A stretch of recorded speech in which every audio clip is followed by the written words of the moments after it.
Hello， 大家好，華佬，今日開箱呢一盒歐洲人模型啊，哇，白散散啊！大家估唔估到呢盒係乜嘢咧？封面都非常之靚，見到成個白色紙包裝，哇 ！MGEX Strike Freedom 嘅 Twilight Coating 版本啊，即係咧你見到去到 Gundam Base 啲人啊，影住嗰隻咧藍色啊白色匹克嗰個叫咩？藍色電鍍啊，白色甲好似珍珠色閃下閃下咁樣咧，即係你見到個價錢都唔會捨得買嘅。哇，個封面真係好靚，但係你比原本咧 Strike Freedom 嗰個盒咧就厚身少少，佢好似用咗啲禮盒包裝咁樣咧，所以我哋即刻嚟打開呢盒咁奢華咁歐洲嘅 Strike Freedom。咦，呢個係有一層嗰啲膠膜嘅喎，要甩咗個膠套出嚟先。哇！保護得咁靚啊，使唔使？喺影片繼續之前啊，想提一提大家，嚟緊4月啊，有好多模型界嘅活動啊。而以下呢兩個活動啊，都係比較矚目嘅模型界盛事啊。兩個活動咧，都係我哋之前介紹過啊，三部木嘅新開嘅玩具模型倉嗰度舉行嘅。首先咧，第一個咧就係4月5號咧，就會有呢個Naoki老師就嚟香港呢度咧，舉辦一個教學活動啊，主題咧就係改造模型嘅細節啊，同埋咧將比例做得更加真實嘅。咁嗰日嘅教學咧就會有2場。以我所知咧，而家門票剩翻少量嘅啫，想報名啊真係要快手啦。報名嘅連結咧我就貼咗喺下面資訊欄嗰度。而另外一件盛事啊，都係同樣咧喺呢個新開嘅三部木玩具模型倉嗰度舉行啊！唔知大家仲記唔記得舊年啊 M3 嗰個模型展啊？今年咧就舉辦第2屆 M3 嘅模型杯，哇！呢次犀利啦，有嘉賓啊，我偶像 E-Day 啦，跟住咧之後仲有佢做評判。同樣加埋 Manser K17M Maker 同埋我哋嘅模型先生 Kenji。今次嘅比賽就會分3組啊，分別係科幻組啦、機能組同埋 SD 組嘅。舉辦嘅日子咧就係嚟緊嘅4月18號啊，星期六。想參加呢一次比賽試下自己身手嘅話咧，就記得快啲去報名啦。開盒，哇，好厚啊！睇下啲溫下件，哇！佢已經少少滲透住嗰啲藍色嘅電鍍光芒啊！咦，鏡頭都影到，唔錯，就冇錯，就係鏡頭都影到嘅，就係如我眼前所見，有少少偏透透地藍色，我唔知佢呢隻電鍍點整喎。咁跟住佢下面嗰啲電鍍件都係少少，佢呢隻係咪珍珠色咧？咁佢有幾款啦，我歸納下啦。嗱，呢種咧就係佢黑色咧，就係背包嗰啲啊。你見到係腳板啦，同埋其他身體上面嘅黑色裝甲啦。咁佢原本金色嗰堆嘢咧，就變咗呢隻藍藍地嘅電鍍啦，閃藍色啦，我哋當。咁啊，另外咧外邊嗰啲裝甲咧，包括埋啲龍騎兵咧，都係會用呢隻咧。電鍍色嘅白色電鍍色，咁佢啲邊咧就會有少少甩開咧，就係做透翻啲銀色出嚟嘅。我諗呢個都係佢嗰個魅力所在。呢啲內扣色喎，呢啲都係普通實色嘅件喎。把光劍係透明嘅喎，咩玩法？佢好多本身有顏色嗰啲件都係變咗全透明色。咁啊，呢啲係電鍍啦。咁呢邊就係地台、石黑片咁啊，呢啲武器同埋本身黑色嘅件。咁呢一紮呢邊咧就係有做咗特別塗裝 coating 電鍍效果嘅。咁啊，如果大大細細數埋3、4、5、6、7、8、9、10、11都有11件。好，再睇下佢有啲咩浮誇嘢。佢會有翻嗰個呢個地台啦，可能佢就遮翻住嗰個地台啦，遮住佢。等研究下咩用先。咁啊有有呢個晾住 runner 嘅嗰塊紙板啦，一份原本 Strike Freedom 嘅說明書啊，但係佢就係Twilight Coating 版本啊，佢就應該係有啲特別指示俾你，係啦，多咗呢啲說明啦。做嗰個 stand 啊，同埋嗰個地台點樣用啦，就係應該後面都有指示。呢個應該係 catalog 係嘛？哦，係好浮誇嘅，係幾靚嘅。回憶起砌 MGSD 嘅數量都幾多，而家就組起佢。嗱，組裝嗰個外甲之前咧，我哋先嚟睇下副骨啦。因為咧，你跟住佢嗰個說明書砌嘅話咧，你就會完成咗佢嗰個骨架先嘅。咁骨架都其實係非常之精緻嘅，因為咧你睇到咧，佢普通白色嘅原色件咧，就係做內扣為主，跟住佢就已經搭配咗咧好多電鍍淺藍色嗰隻件咧，咁就喺嗰個內骨入面呈現啊。咁咧呢度亦都可以慢慢欣賞下咧呢個Bandai 廠方整嘅呢套咁特殊嘅電鍍配色啊。因為咧其實如果你細心啲留意嘅話咧，如果你光線唔係太過充足嘅話咧，你見到咧嗰啲藍色嘅電鍍件咧，唔會太過散發嗰個藍色嘅反光色嘅，反而咧你見到佢好似比較淡淡地、好淺嘅藍色咧，就有些少鏡面嘅效果。咁你見到佢都係以即係如果光線唔足啊，即係佢哋都好似係一個普通少少銀入面有少少藍咁樣。咁啊而家咧。咁啊，因為拍片啦，咁所以當然佢而家嗰個即係我打燈嘅效果射落去咧，咁佢反光度充足咧，你見到佢都係一直會滲透住比較多藍色嘅，即係大家可能最尾見到成品嗰隻配色咁樣。咁所以佢呢個即係不得不承認佢呢個電鍍效果整出嚟個效果幾靚。咁啊呢個亦都應該係呢套推嚟嗰個特殊電鍍效果嗰個魅力所在啊！我都真係要細心啲研究下，到底呢個係點樣整出嚟嘅。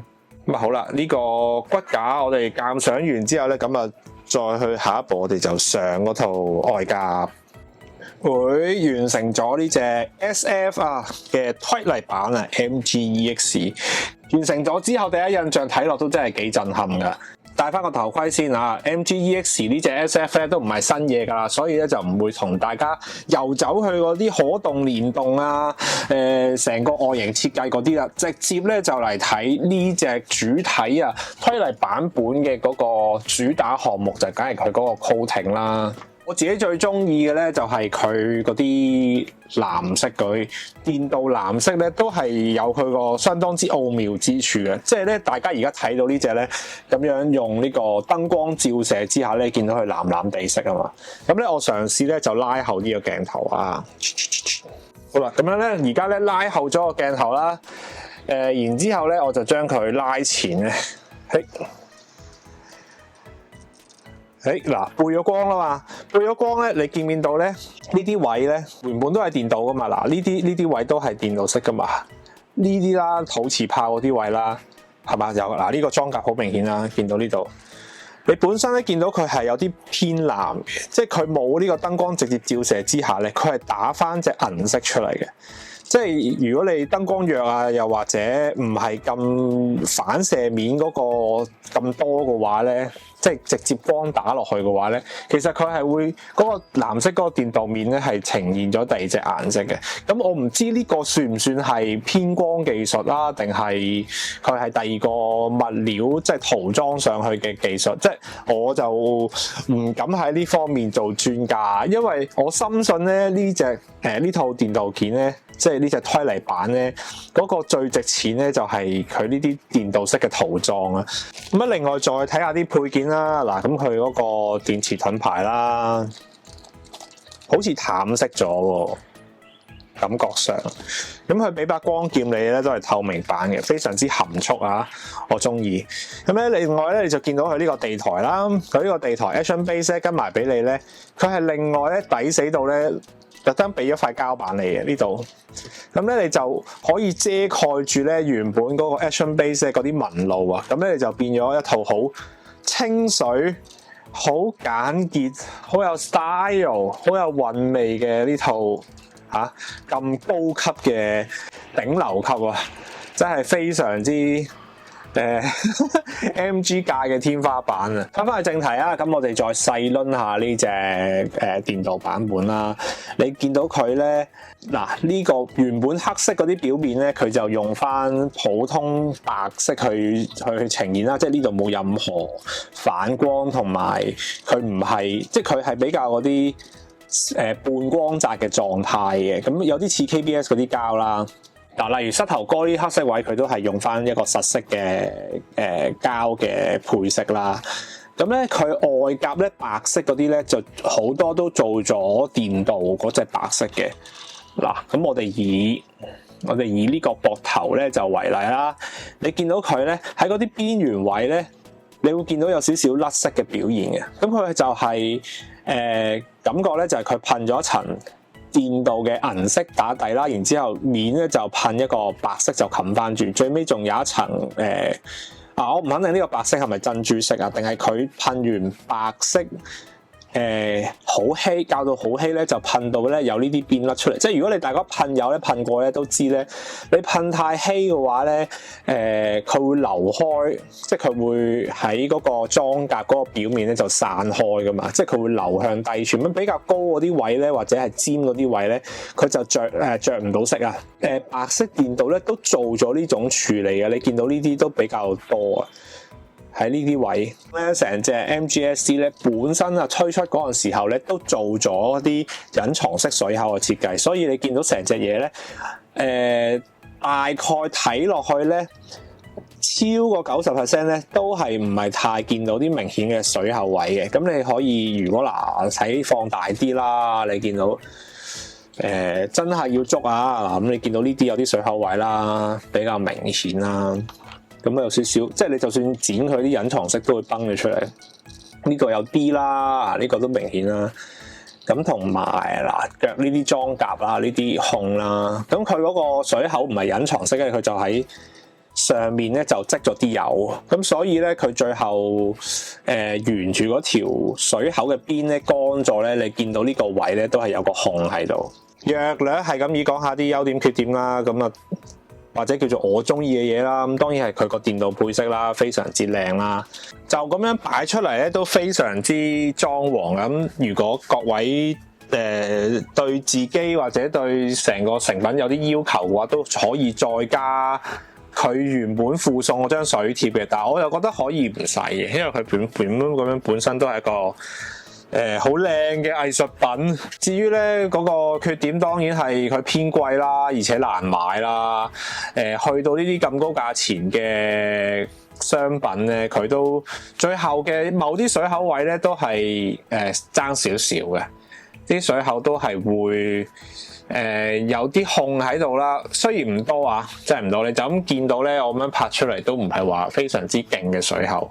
褪過啲先，對比係冇錯，就係請嚟呢隻都係 MGSC SF 嘅，但係呢個咧就係 Premium Bandai 嘅版本啊。佢就係外夾係透明，咁你見到咧佢所有內夾咧呢啲骨架咧都係沿用翻原裝 MGSC Strike Freedom 嘅嗰啲金色啊、屎黃色啊，同埋佢有兩隻金噶嘛，係咯。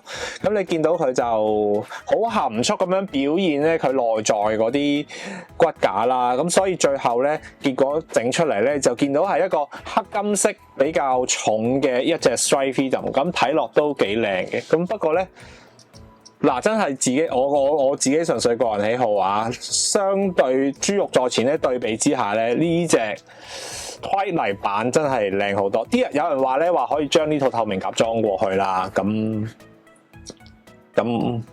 我覺得嘥咗，因為其實我好中意佢嗰啲白色電鍍甲。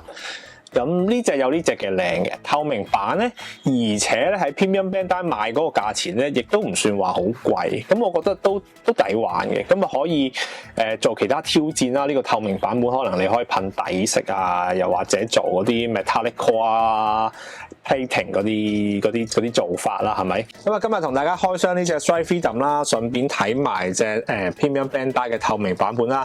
唔知大家中意邊隻啦？兩隻對比之下，即係各有各好嘅。完成度方面咧，就真係高配版咧，真係 MGSD 嘅天花板就真係我自己比較喜愛啦，略勝一籌。咁啊，大家中意邊隻咧？又或者真係會唔會係屬於呢個高達界嘅藝術品咧？大家不妨留言喺下面繼續討論嘅。記得 like、subscribe 同埋 share 啦。今日嘅開箱片就嚟到呢度啦。咁我哋喺下條片再見，係咁先，拜拜。